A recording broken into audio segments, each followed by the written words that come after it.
Another EV, another SUV, well, not quite. This is BMW's latest creation, the i5 Touring, and it's not just any i5 Touring, this is the M60 xDrive. It's their fastest, the most cutting edge, and the most fun.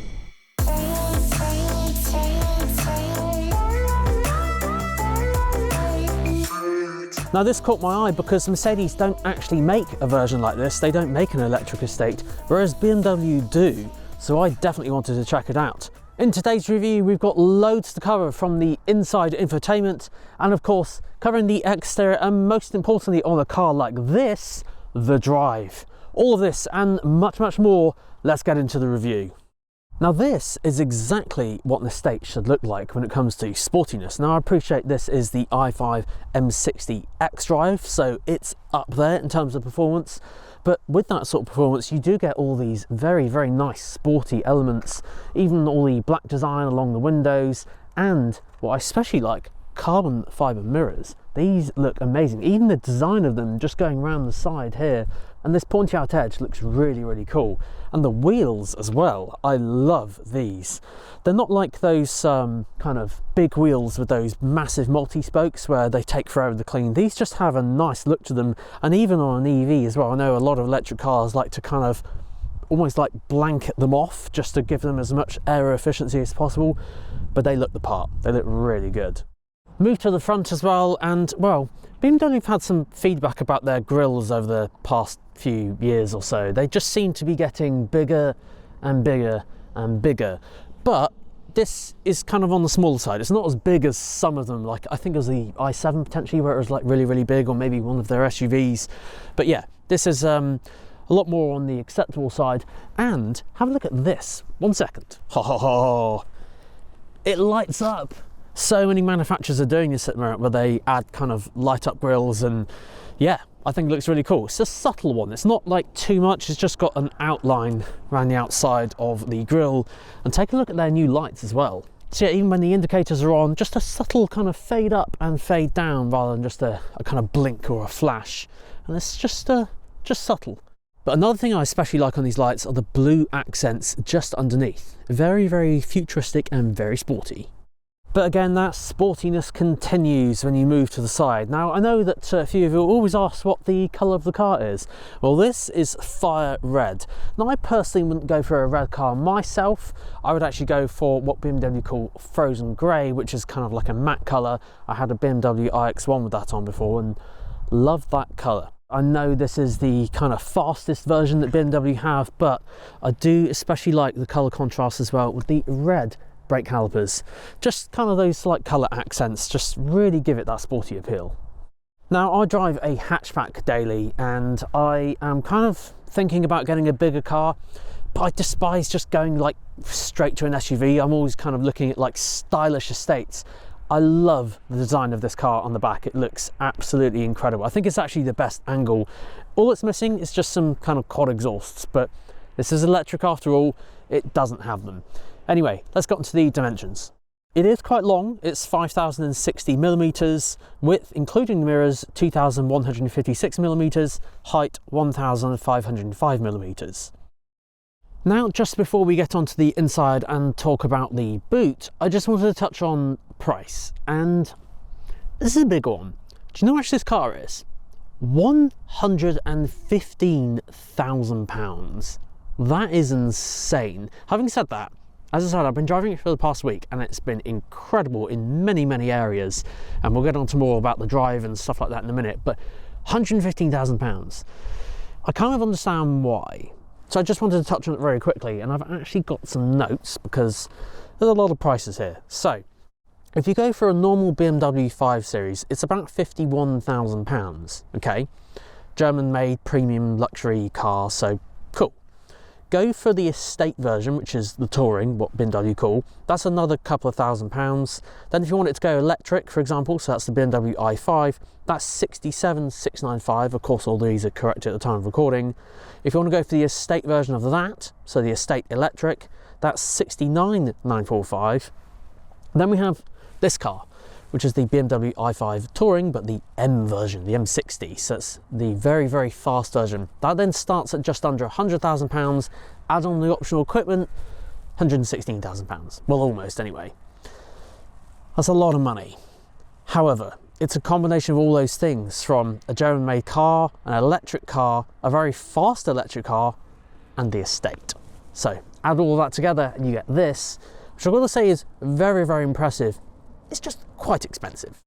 Now move on to the boot, and the boot is very, very impressive on this. Of course, this being one of the larger estates that BMW offer, this is 570 litres, as you see right here, right now.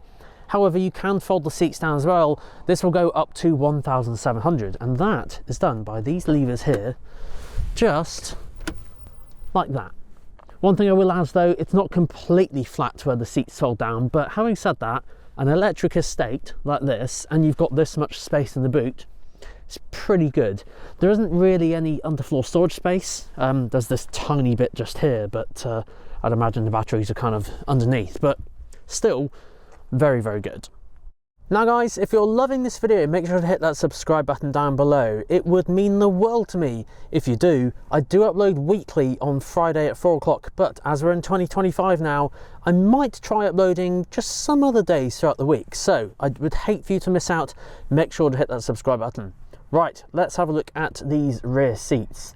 Now, of course, I've been driving this car for the past week, and I've of course been sat here, and this is the first time I've actually got into the back, and it's surprisingly roomy. Headroom is amazing, considering this has, well, one of the largest panoramic roofs I've seen. You know when people say like a panoramic roof and there's kind of got like a bar going across? No, not in this one. This one is all glass, and of course the blind comes across like that, controlled at the front. When it comes to everything else though, so headroom, let's see, I can get about four fingers above my head. I do have a slightly shorter body, 6'2" though, but I do have very, very long legs. That is set up for my driving position as always, and I will add that the floor feels like it's slightly raised compared to like a normal car, which is to be expected because, as I said, this is an electric car, so the battery goes underneath, but it's not as bad as some car manufacturers I've seen. In terms of the other things, well, there's a USB-C port here with some kind of flap, which makes me think that this has some pre-installation for some form of rear entertainment, which would be pretty cool. It's got a USB-C port there, so yeah, even if you don't put that kind of thing in the back, there's a port there, and there's also two down there as well, with a screen down here for controlling climate control, which is pretty neat. And this one even has heated seats in the back. I believe that's be an optional extra, but still cool that you can get it, because I know some manufacturers don't even offer that in the rear. Now when it comes to build quality and materials, just a quick note on the seat belts. I love these seat belts actually. They've got the blue, red kind of M logos on there, and yeah, they look really, really sporty. Not like having yellow or red seat belts, it's just more, it's more subtle in this car. For the materials used, I don't know if they're 100,000 plus premium, but they are very, very solid, and everything feels very, very tight. And especially, you can always tell a car's build quality when you close the door, and it feels very, very sturdy, very, very premium when you shut the door on this. And I especially do like these speaker grills. They look very, very nice. These are Bowers & Wilkins. Well, there we go. That's why the audio sound system in this is incredible. All round, very, very impressive. Loads of legroom, good headroom as well, despite the sunroof being here. And there's even accessories up here as well if you want to install probably like a partition here if you had the seats folded down.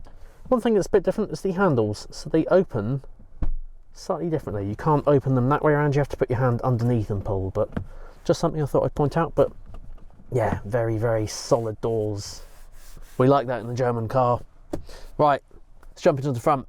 Now, when you move to the front and check out the build quality here, it is almost identical to the rear, which is brilliant to see. I especially love all this carbon fibre elements down here as well. I believe this is an optional extra as well from when I was configuring one last night on BMW's website, just to see what I would personally pick. I'll share that in a minute. So there's very few plastics in here. Even down below, you can barely feel any. I'd say that is plastic there, but everything else is really, really nice. Got the same speaker grille design at the front here, more carbon fibre here, and this almost like floating ambient light diamond effect here, and this is the diamond in the along with the gear stick. Again, I believe that's optional as well. This is on, of course, the many options that this car has.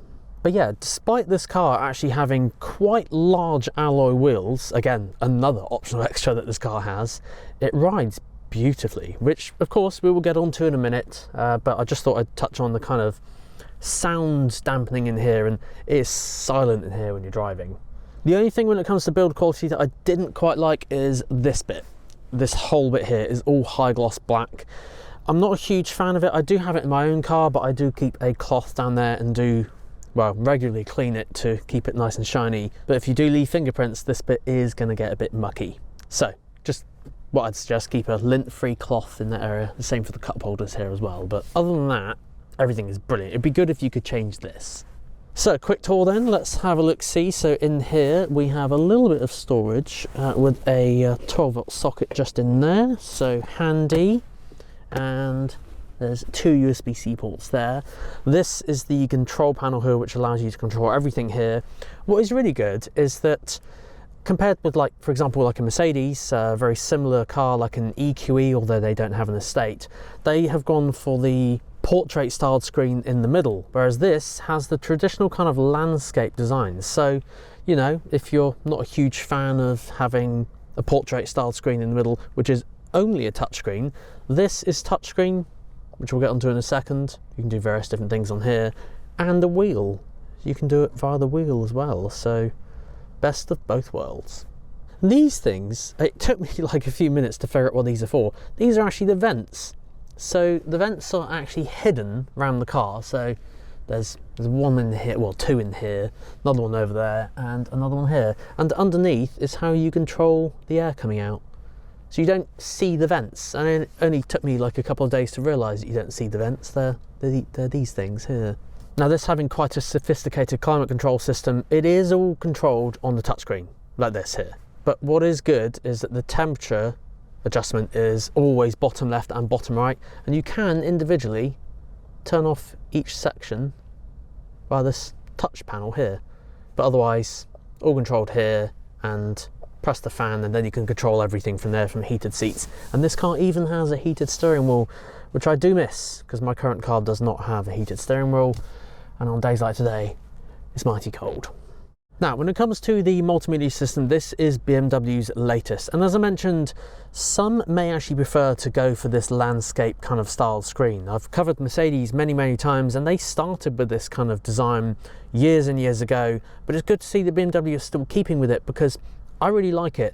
It's kind of built into the dashboard, as you can see here, just there. But it's slightly protruding just across the top. But having said that, very clear, very good graphics, and especially, obviously not today, so it's a bit cloudy, but when it has been sunny, there's very minimal reflections of it, so it's very easy to read.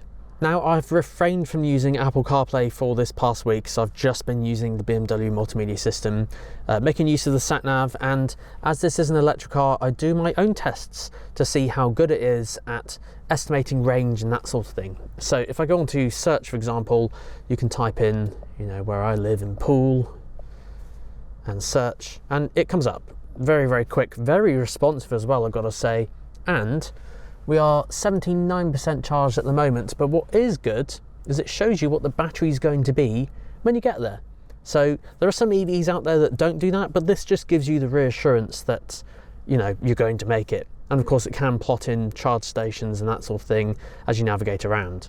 So here, for example, if we did a 5-hour trip away to Liverpool, you can see it has a charge stop there, and I don't even need to do any planning. The car's done it for me. So this is as good as a Mercedes Multimedia System, which again I've mentioned and covered many times on my channel. This one here, you only have to stop for 28 minutes, and that's got a charge speed of 160 kilowatts at that charger. I'll go through the tech specs of this car in just a second. The multimedia system, very good, and especially with an electric car, just helping you, you know, navigate around in case you're going further than the car's range. And one thing I forgot to mention as well, to stop the sat-nav, super easy, red cross. So very easy and very intuitive. So what about everything else? Well, this is where it's slightly different. So if we go onto the app drawer here, This looks like there's a lot going on. There are lots of apps here. Now, the thing I'd recommend, because that can get a bit confusing just with how many different apps there are, have a look on the left-hand side, and this shows you your infotainment apps. So that will limit it down quite a lot. So this will be Android Auto, Apple CarPlay, games. There's even Alexa built in as well, which is quite cool. And Spotify and YouTube, which some manufacturers just don't do. Yes, you can watch YouTube on here, which is brilliant. And then vehicle. This will give you all the settings and different things you control in the car and various things that you might have chosen as specification for your car. And if all of that's confusing, there is a recently used, and you can see the few things that have been on here today because I've reset it just to kind of reset all the controls and everything. But yeah, there's even like a built-in dash cam as well, which is quite handy. So yeah, this car's got loads of gadgets. So yeah, multimedia system, very, very easy to use. I think now what we'll need to do is take this out for a drive and, well, let you know what the performance is like, which is what this car is all about. But first, tech specs. Now, when it comes to tech specs, this is this car's department. So it's either 593 horsepower or 601 horsepower. I've seen mixed kind of messages online, so it's one of those two, but pretty much close to 600 horsepower. It's very fast. 0 to 62, 3.9 seconds. I will be testing that in a minute just to see if it is as fast as it says. But most importantly, this car has xDrive, which is BMW's four-wheel drive or all-wheel drive system. And yeah, it sticks to the road like glue. I can confirm that from, you know, my week of testing. Now, if you put aside the performance, the range of this car is 280 miles up to 310 miles. This is based on WLTP, so Worldwide Harmonized Light Vehicles Test Procedure. That's the kind of best you'll ever get from it. And that is achieved by its 81.2 kilowatt hour battery. So quite a big battery for a car that isn't an SUV, which is, as I said, good to see. Charge speeds. BMW quote 10 to 80% in 30 minutes at 205 kilowatts at the kind of peak charging. So that would be probably around, I don't know, 10 to 70%. It'll start to slow up as it gets to 80, then 80 to 100, it'll take a bit longer. But that's not where you want to charge it. Now, when it comes to running costs, as with all EVs, it depends where you get your electricity from. I could make a dedicated video on this, but to charge this car, it's between £5 and £6 on off-peak, but it can be around £20 to £25 at home. Obviously, if you charge in public, it will be significantly more. Now, one thing that I had not mentioned was this car's weight. There's no getting around it. It's 2,425 kilograms. Yeah. That's a lot. However, when driving, you don't notice it. Really, you don't. So to start this car, stop button just here. Oh yes, we'll get on to the BMW noises in a minute, which is really cool, by the way. You can turn them off if you don't want them. But then we've got the drive selector, drive, and of course just being completely silent. Away we go.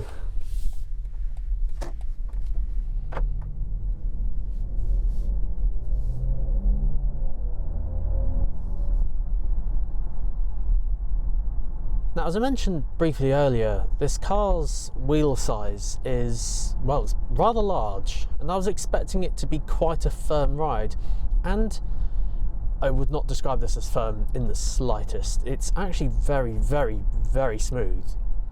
Considering, obviously, I mentioned this car's weight, it handles its weight very, very well.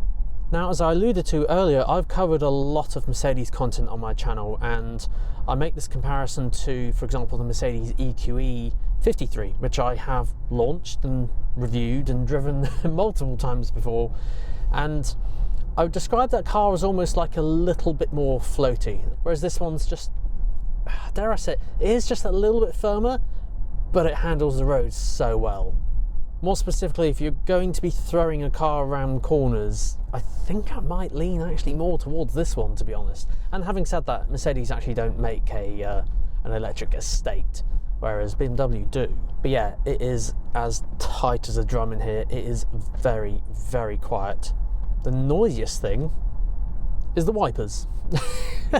It's so quiet. I've actually got the climate control on very low at the moment just to try and keep me remotely warm, because it's, I think I've timed this just right, because it is now actually raining. Now, very quickly before we do the launch of this car, I just wanted to cover the BMW sounds that they make. So BMW actually partnered with Hans Zimmer. So it's almost like every time you put your foot down, Hans Zimmer receives some money somewhere. But I will say the sounds do sound pretty cool. I've driven a few EVs and some of the sounds they make can be interesting. They sound like the Star Wars pod racer, but in this, they sound like this.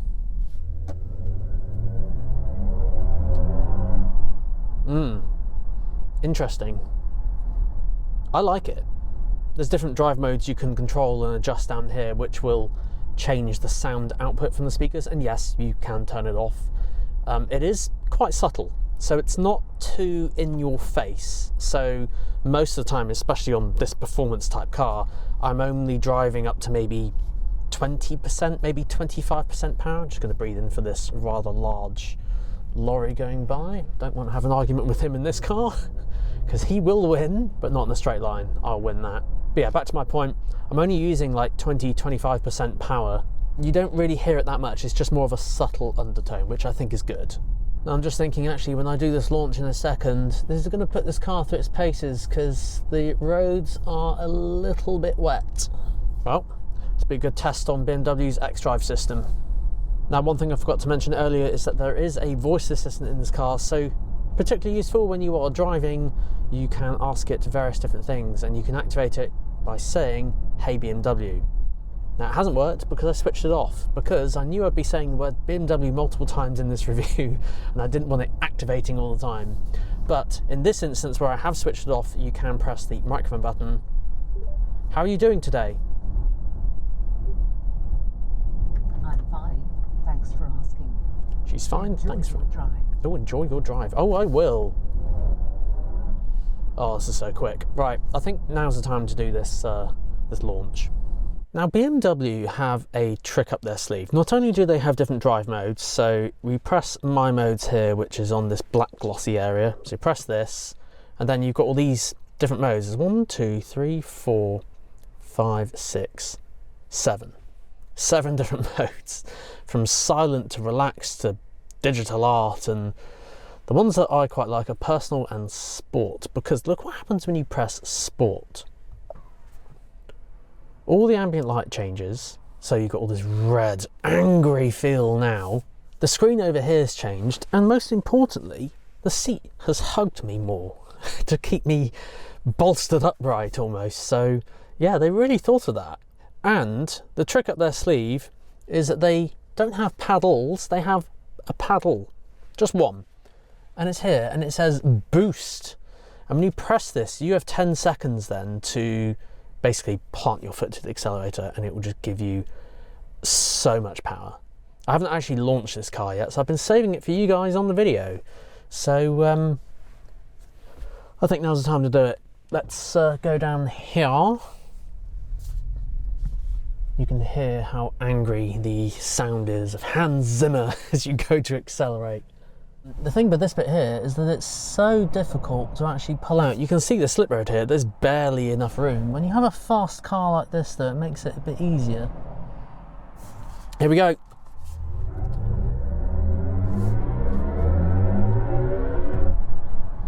What time is that? Oh, look at that, 3.95. I think that's quite impressive. Considering I didn't slam my foot to the floor, I eased it in slowly. That's quite cool. But hear that sound, that roar. All this angry red lighting everywhere. And we'll do another test in a second. Say we want to overtake someone, because there's a lot of slowing traffic here now on the left lane now. So when we... Oh, I think we're all slowing up. Oh, motorway traffic. This is the problem. You have a very fast car and you just can't use it in the UK because you're greeted with red brake lights. We'll resume in a minute. Alright, escape the motorway traffic in the UK. Anyway, so yeah, driving at motorway speeds, absolutely silent, and when you are on a fun country road like this, even more engaging. One thing I did mention earlier, actually, when I was going through the tour of the inside, is the steering wheel.